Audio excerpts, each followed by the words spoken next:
suivre pour ce nouveau numéro de J-1. Alors je vais déjà commencer par vous présenter nos excuses pour la semaine dernière, puisque comme vous avez dû le voir si vous êtes des habitués de cette émission, on n'a pas pu vous diffuser le J-1. Un réalisateur malade et un emploi du temps très chargé sur le reste de la semaine, on n'a malheureusement pas pu enregistrer. Donc on s'en excuse, mais cette semaine on est bien ici avec vous et les Black Panthers ont enfin remporté leur premier match de la saison, et en plus avec la manière. C'était sur le terrain des Cougars de Saint-Ouen-l'Aumône, et on les retrouvera d'ailleurs dès demain pour le match retour à Thonon au Stade Moina. Et on reçoit tout de suite Timon Debiès pour en parler.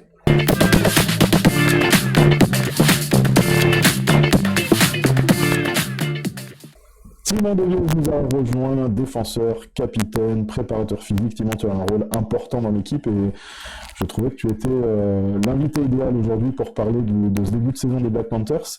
Ça a pris du temps, mais ça y est, les Black Panthers ont enfin lancé leur saison avec une première victoire dimanche. Comment tu analyses tout ça ?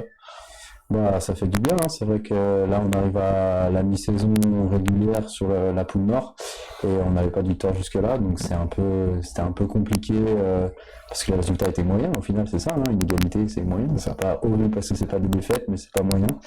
Donc c'est bien parce que ça nous relance déjà dans la course au play-off, ça c'est sûr, même si on n'était pas très loin. Puis ça nous redonne de la confiance pour la suite. En plus, clean sheet en défense, donc c'est cool parce que c'est vraiment ce qui nous avait manqué jusqu'à présent, d'être solide défensivement. Donc, non, très content. Ouais. Alors justement, l'attaque est performante depuis l'arrivée de Kahari Lane au poste de quarterback, mais la défense était un peu à la peine depuis le début de saison, tu l'as dit. Cette fois, ça a été un sans faute. Comment on peut expliquer cette difficulté de la défense à commencer la saison ? Bah, je vais donner un avis, à mon avis très personnel, mais où je pense que certains gars vont se retrouver, c'est qu'on a été tellement dominant et performant l'année dernière défensivement que je pense pour les plus anciens, on s'est un peu reposé sur nos acquis à ce niveau-là. Plus t'ajoutes quelques nouvelles pièces qui doivent rentrer dans un système, etc. Et on perd un peu ce côté où chacun fait son propre job, son 11e comme on dit vachement nous sur le terrain. Et du coup on essaye un peu, on se retrouve dans des situations compliquées, on se met à faire les pompiers pour les autres. Et au final, c'est là où c'est nous qui perdons. Enfin, on fait pas son propre travail et du coup, ça devient compliqué. Et on paye sa cash cette année. La moindre erreur a été récompensée. Si on regarde les 3 premiers matchs, ils ont trouvé la faille à chaque fois sur des petites erreurs de notre part, hein, dispersées à droite à gauche. Donc l'objectif sur ce match, c'était vraiment de corriger tout ça, de se concentrer sur chacun fait son job, on reste solide, on travaille en équipe, chacun apporte sa pièce à l'édifice et on fait ça. Et du coup, on a été performant à ce niveau-là et ça nous a même permis de faire tourner un peu l'effectif, ce qui n'avait pas pu être le cas depuis le début de la saison.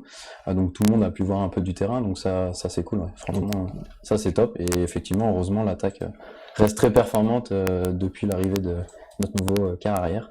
Donc ça c'est top. Exactement. Alors demain ce sera déjà le match retour contre les Cougars, puisque c'était un match en retard que vous avez joué dimanche dernier. Après une victoire 42-0, comment tu l'abordes ? C'est pleine confiance ou quand même de la prudence ? Bah, je pense qu'il y a de la confiance, c'est sûr. Après, il faut faire attention. Ce qui serait bien, c'est de confirmer en fait. Je pense le mot, ce serait ça. Ce serait de confirmer l'état de forme. C'est toujours compliqué de jouer une équipe back-to-back. On l'avait dit avant le match, l'équipe qui remporterait le premier aurait une belle avance psychologique déjà. Alors en plus, mettre 42-0, je pense que ça nous donne vraiment le momentum sur ce match-là, là tout de suite. Mais il faut faire attention. C'est-à-dire qu'il faudra rester dans ce qu'on a mis en place, confirmer qu'on est capable de rester chacun concentré sur son propre job. Et si on est efficace dès le début du match, ça permettra, je pense, encore à tout le monde de voir le terrain, et donner de l'expérience à tout le monde pour un reste de saison qui va être long encore, avec les matchs européens qui se rapprochent et du coup les gros adversaires si on va aller chercher la tête de la poule pour recevoir les demi. Effectivement. Alors cette semaine à Thonon, on a beaucoup entendu, enfin en tout cas moi j'ai beaucoup entendu, ça y est, les vrais Black Panthers sont de retour. Ce sera peut-être l'occasion de confirmer ça demain. Je sais pas ce qui est une équipe dominante. On va essayer d'offrir à notre public une équipe dominante comme ça a pu être le cas les années précédentes, pardon.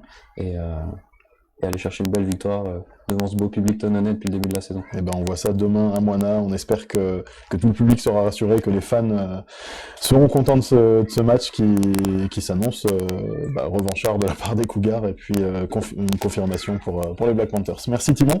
Avec ou sans QB, haha, ça on sait pas. Thierry, tu m'entends? Merci Timon et puis bon match pour demain. Merci. Et nous, on continue l'émission tout de suite après une petite coupure.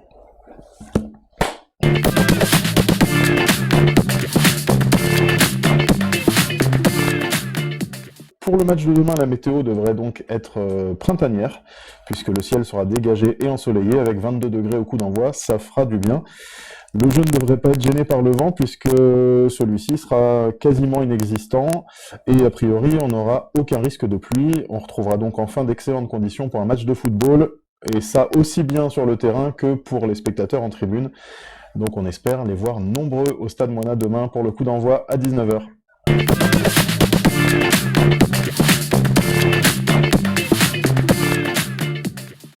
Dans la poule Nord, les Black Panthers recevront donc les Cougars à 19h au Stade Moina à Thonon, avec l'espoir de renouveler la belle performance du match aller dimanche dernier, et la victoire 42-0. À 20h, toujours demain, les Molosses accueilleront le Flash avec la possibilité, en cas de victoire, de prendre la tête de la conférence Nord. À l'aller, pour rappel, la Courneuve avait gagné en inscrivant le touchdown de la victoire à la dernière seconde. Tout est donc encore possible pour les deux équipes. Au sud, dans un duel de bas de classement, les Argonautes affronteront les Ours de Toulouse à 18h demain. À 19h, l'Iron Mask ira se confronter aux Dauphins à Nice. Et puis enfin, dimanche à 13h, ce sera un match choc entre les deux équipes encore invaincues dans cette conférence, puisque les Grizzlies catalans recevront les Blue Stars. Et ce sera forcément un match à ne pas manquer. On continue tout de suite avec les dernières informations.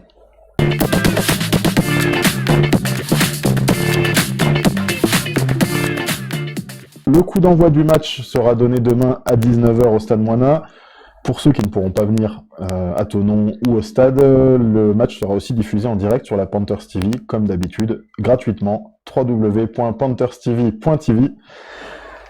Avant match, vous retrouverez les interviews du président départemental de Groupama, M. Mogenet, mais aussi de Baptiste Fraisier de Mercedes SVI 74 et de Romain Flandin-Granger qui viendra nous parler de son projet Une trottinette pour la vie et aussi de sa lutte contre la leucémie myéloïde chronique. Et puis, comme toujours, des animations avec une exposition de voitures par Jacquet Automobile, les prestations de la Shines Academy qu'on ne présente plus et des Black Panthers Cheerleaders. Vous savez tout. À demain pour le match à 19h ou à partir de 18h45 sur la Panthers TV. À bientôt et allez les Blacks!